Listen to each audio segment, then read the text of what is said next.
समझना है अपवहन वेग, या इसको दूसरा भाषा में अपवाह वेग भी कहा जाता है। देखिए कोई सुस्त आदमी अगर उससे कोई भी काम करना है तो उसमें अलग से हमें एनर्जी देनी पड़ती है। अगर हम एनर्जी नहीं देंगे तो वो व्यक्ति काम ही नहीं करेगा। बिना एनर्जी के जो आप आलसी व्यक्ति से काम नहीं करा सकते। चाहे आप मोटिवेशन दीजिए तो मोटिवेशन भी आप किसी को देंगे तो उसमें भी एक तरह से एनर्जी ही पैदा होती है अंदर से। तो इसी तरह कोई भी जो चालक है, कोई भी जो वस्तु है, उसमें कुछ इलेक्ट्रॉन है। जैसे आपको ये वस्तु दिख रही है, इसमें 7 इलेक्ट्रॉन, इसमें कितने इलेक्ट्रॉन है? 7। लेकिन सातों इलेक्ट्रॉन आराम से बैठे हुए हैं, सुस्त इलेक्ट्रॉन है। अब इस इलेक्ट्रॉन को गति में लाना है। तो कैसे गति में लाएंगे? हमें बाहर से जो विद्युत क्षेत्र देना होगा। बाहर से क्या देना होगा?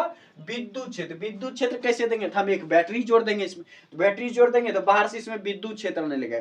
तब ये इलेक्ट्रॉन जो एक चाल पकड़ के डांस करने लगेगा। ये जो इस तरह से डांस करने लगेगा, तो ये जो डांस करने लगेगा यानी ये वेग पकड़ के जो दौड़ने लगेगा। तो यही जो वेग जो होता है वो क्या कहलाता है? अपवहन वेग। तो देखिए अपवहन वेग किसी पर्सनल इलेक्ट्रॉन पर लागू नहीं होता, बल्कि सारे वेगों का जो जोड़ होता है। क्योंकि देखिए यहाँ पर इलेक्ट्रॉन्स आते हैं, सब अपना अपना अलग अलग वेग पकड़ेगा। कोई इलेक्ट्रॉन v1 वेग पकड़ेगा तो कोई v2 वेग पकड़ेगा, कोई v3 पकड़ेगा, कोई v4 भी पकड़ सकता है। तो वेग यहाँ हर इलेक्ट्रॉन अपना अपना पकड़ेगा। तो इसलिए जो है सब वेगों को जोड़ा जाता है, सब वेगों का औसत निकाला जाता है। सब वेगों का क्या निकाला जाता है? औसत। और वही औसत वेग जो है वो क्या कहलाता है? अपवहन वेग कहलाता है।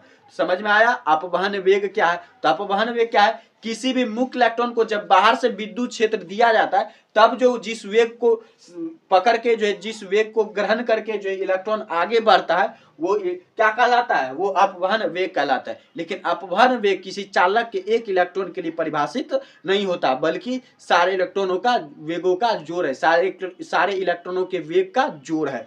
जैसे यहाँ पर 7 इलेक्ट्रॉन है, सातों इलेक्ट्रॉन के वेग को जोड़ा जाएगा। तो इसी तरह हमने मान लिया है कि यहाँ पर देखिए कोई भी वस्तु है कि उस किसी इलेक्ट्रॉन का वेग v1 है, किसी इलेक्ट्रॉन का वेग v2 है, किसी इलेक्ट्रॉन का v3। आप जानते नहीं कितना भी दे सकता है। तो हम मान लिए कि n इलेक्ट्रॉन का एक चालक है जिसमें n इलेक्ट्रॉन, तो n इलेक्ट्रॉन तो इसलिए वेग भी जो v1 से लेकर vn तक होगा। लेकिन हम औसत कैसे निकालते हैं? तो औसत निकालते हैं, किसी भी चीज का औसत कैसे निकालते हैं? तो औसत निकालते हैं जितना रुपया, जितना अंक दिया हुआ है सबको जोड़ दीजिए और जितना अंक का संख्या, जितना अंक दिया हुआ है संख्या से भाग दे दीजिए।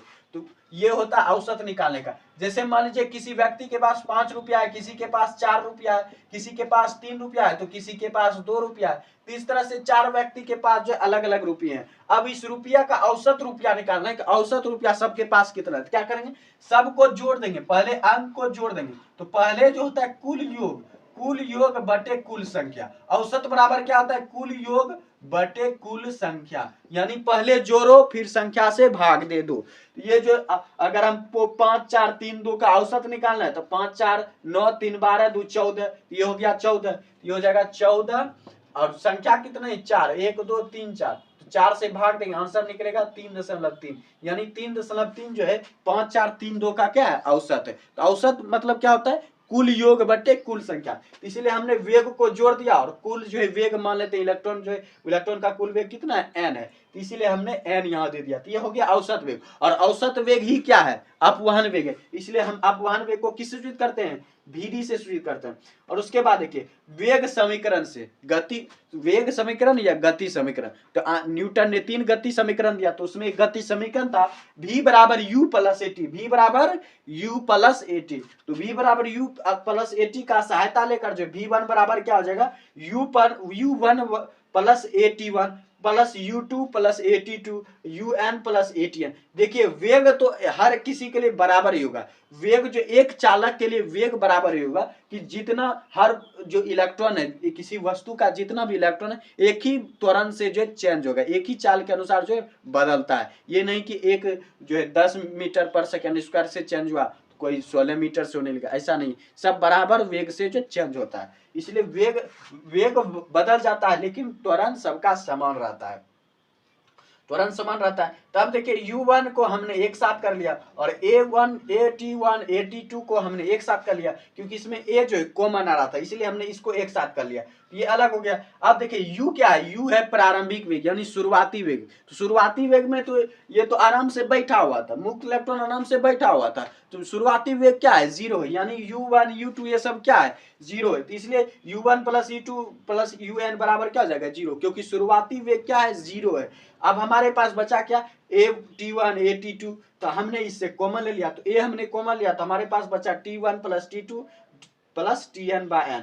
और इस समय को जब जोड़िएगा, समय को जब जोड़ा जाता है, समय का जब औसत निकाला जाता है, समय के औसत को बोला जाता है विश्रांति काल। समय के औसत को क्या बोला जाता है, विश्रांति काल। यानी इलेक्ट्रॉन जो दौड़ने में कितना समय ले रहा है, इलेक्ट्रॉन खुद को दौड़ने में जो कितना समय ले रहा है, तो वो कहलाता है विश्रांति काल। और विश्रांति काल को जो टाउ से सूचित किया जाता है, विश्रांति काल को टाउ से सूचित किया जाता है। इसलिए ये हो गया VD बराबर A इंटू टाउ, VD बराबर A इंटू टाउ, क्योंकि हमने जो इतना था इसका मान हमने क्या लिया है, टाउ, इसलिए VD बराबर हो गया A इंटू टाउ। अब देखिए बल के समीकरण से बल का फॉर्मूला क्या होता है, F बराबर M है, तो F बराबर M से हमने ले लिया A बराबर F बाय M, A बराबर F बाय M। अब फिर देखिए F बराबर क्या होता है, QE, F बराबर क्या होता है, QE, F बराबर होता है QE। तो एक इलेक्ट्रॉन की बात अगर हम करें तो एक इलेक्ट्रॉन पर उपस्थित आवेश को क्या बोला जाता है, मूल आवेश, और मूल आवेश का संकेत क्या होता है, E होता है, इसलिए ये हो गया E। तो यहाँ पर E आवेश के बदला हमने E लिया, क्योंकि E क्या है, मूल आवेश है, E क्या है, मूल आवेश, इसलिए हमने लिया है E।